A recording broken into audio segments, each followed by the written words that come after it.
हाय दोस्तों, हमारे चैनल पर आपका स्वागत है। आज हम बात करेंगे यमन के पुराने जमाने की, जहां शेबा के लोग रहा करते थे। ये लोग बहुत पुराने अरबों में से थे और इनकी कहानी बड़ी मजेदार है।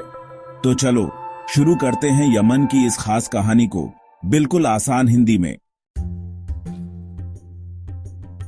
शेबा के लोग यमन में बहुत पहले बसे थे, करीब 2500 साल पहले, ईसा से पहले। उनकी सभ्यता इतनी शानदार थी कि 1100 ईसा पूर्व तक उनका साम्राज्य अरब के बाहर तक फैल गया था। इनके इतिहास को हम 4 हिस्सों में समझ सकते हैं।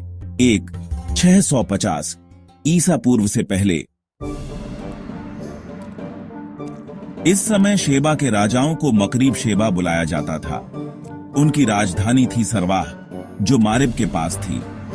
यहीं से उन्होंने मारिब का मशहूर बांध बनाना शुरू किया, जो यमन के लिए बहुत खास था। 650 ईसा पूर्व से 115 ईसा पूर्व तक इस दौर में शेबा के राजाओं ने मकरीब नाम छोड़ दिया और शेबा के राजा कहलाने लगे। उन्होंने राजधानी सरवाह से हटाकर मारिब बना ली। मारिब सना से 60 मील दूर था। ये वो समय था जब शेबा व्यापार और दौलत के लिए मशहूर था।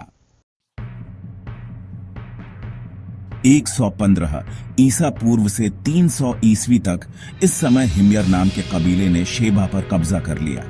उन्होंने अपनी राजधानी रेदान बनाई, जिसे बाद में जिफार कहा गया।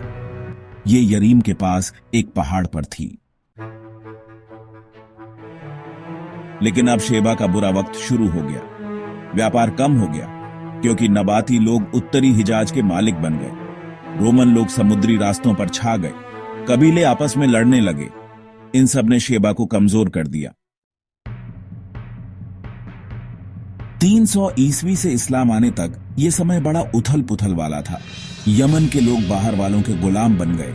340 ईस्वी में रोमनों ने अदन पर कब्जा किया और अबिसिनियाई यानी इथियोपिया वालों ने यमन जीत लिया। 378 ईस्वी में यमन फिर आजाद हुआ, लेकिन मारिब बांध टूटने से 450 या 451 ईस्वी में बड़ी बाढ़ आई। कुरान में इसे बड़ा हादसा बताया गया है। इसने यमन की सभ्यता को बर्बाद कर दिया। 523 ईस्वी में एक यहूदी राजा धुनवास ने नजरान के ईसाइयों को यहूदी बनने के लिए कहा। जब उन्होंने मना किया तो उन्हें आग के गड्ढे में जला दिया। कुरान में इसे खंदक वाली घटना कहा गया। इससे ईसाई और रोमन भड़क गए। 525 ईस्वी में अबिसिनियाई सेना ने फिर यमन पर कब्जा कर लिया। उनके लीडर अब्राहा ने बाद में काबा तोड़ने की कोशिश की, जिसके चलते उसे हाथी वाला आदमी कहा गया। इसके बाद मादिकारिब नाम के शख्स ने फारसियों की मदद से अबिसिनियाई लोगों को भगाया और यमन को आजाद कराया, लेकिन उसकी हत्या हो गई। फिर फारसी राजा ने सना में अपना आदमी बिठा दिया और यमन फारस का हिस्सा बन गया।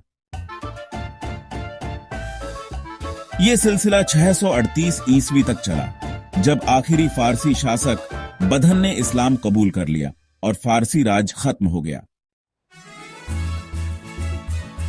बस दोस्तों, ये थी यमन की पुरानी कहानी। शेबा के शानदार दिनों से लेकर उनके बुरे वक्त तक ये इतिहास हमें बहुत कुछ सिखाता है। अगर आपको हमारा वीडियो पसंद आया तो लाइक करो, शेयर करो और चैनल को सब्सक्राइब कर लो। अगली बार फिर मिलेंगे एक नई कहानी के साथ। तब तक बाय बाय और खुश रहो।